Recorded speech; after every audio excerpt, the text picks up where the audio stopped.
السلام علیکم ورحمۃ اللہ وبرکاتہ۔ دوستو، امید ہے کہ آپ خیر و عافیت سے ہوں گے۔ اللہ تبارک و تعالی آپ کو خوش و خرم اور آباد رکھے۔ دوستو، ابھی ہم نے آپ کو بتایا تھا کہ رمضان المبارک کی کچھ چیزیں کہ جن سے روزہ نہیں ٹوٹتا، چند چیزیں ہم نے آپ کے سامنے بیان فرمائی، اور الحمدللہ پہلا عشرہ چل رہا ہے اور یہ بھی اختتام کے در پہ ہے۔ تو میں چاہتا ہوں کہ کچھ پہلے عشرے پہ کچھ بیان کر دوں، کچھ بات بتاؤں، تاکہ آپ بھی اور میں بھی راہ راست پر آ جائے۔ دعا ہے کہ اللہ تبارک و تعالی مجھے صحیح بات کہنے اور پہنچانے کی، اور مجھے بھی اور آپ کو بھی عمل کی توفیق نصیب فرمائے۔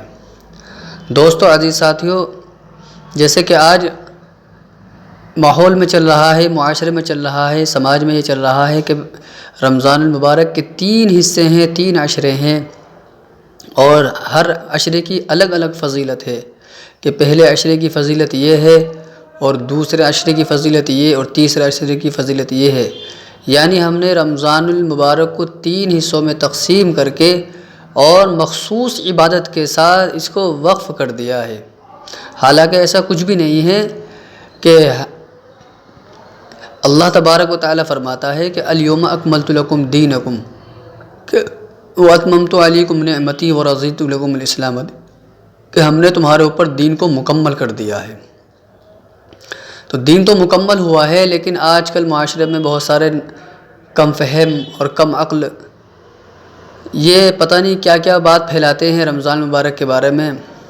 یہ سب لا علمی کی وجہ سے ہوتا ہے۔ حالانکہ رمضان المبارک کے 29 یا 30 دن اللہ تبارک و تعالیٰ کی رحمت کے ہیں، اللہ تبارک و تعالیٰ کے سے برکت حاصل کرنے کے ہیں، اللہ تبارک و تعالیٰ سے فضیلت رمضان مبارک کی لوٹنے کے ہیں۔ ایسا کچھ نہیں ہے، سب لا علمی کی وجہ سے ہے کہ رمضان مبارک کا پہلا عشرہ رحمت ہے، تو اس سے معلوم ہوا کہ رمضان مبارک کا پہلا عشرہ صرف رحمت کا ہے، اب مغفرت والے انتظار کریں گے اللہ کے یہاں۔ ایسا نہیں ہے، بہت سارے ایسے ہے کہ دوسرا عشرہ مغفرت کا ہے، تو تیسرے والے خلاصی سے جہنم کے جو خلاصی ہو رہی ہے اس کا انتظار کریں گے کہ بھائی 21 رمضان سے خلاصی ہوگی۔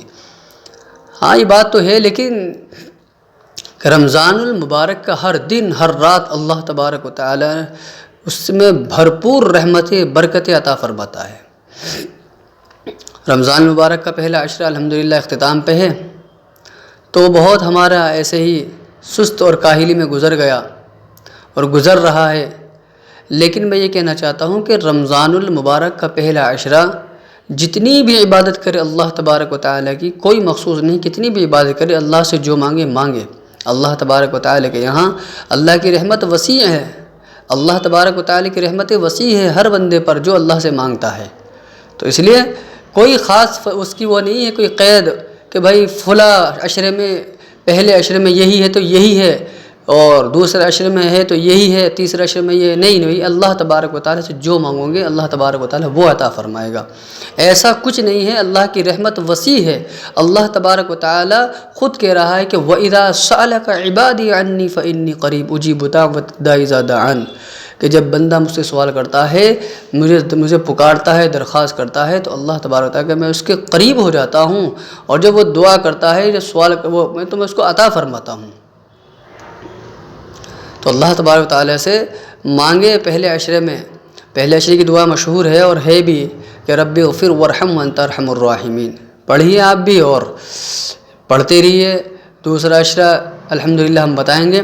تو اس لیے معلوم ہوتا ہے کہ اللہ تبارک و تعالی رمضان المبارک میں کوئی دن کوئی رات خاص نہیں ہے، بلکہ ہر دن اللہ تبارک و تعالی اپنی رحمتیں لٹاتا ہے، برکتیں لٹاتا ہے، بندوں کے اوپر رحمتیں اللہ تبارک و تعالی کرتا ہے۔ تو اس لیے میرے بھائی بزرگوں دوستو، اس لیے ایسا کچھ نہیں ہے۔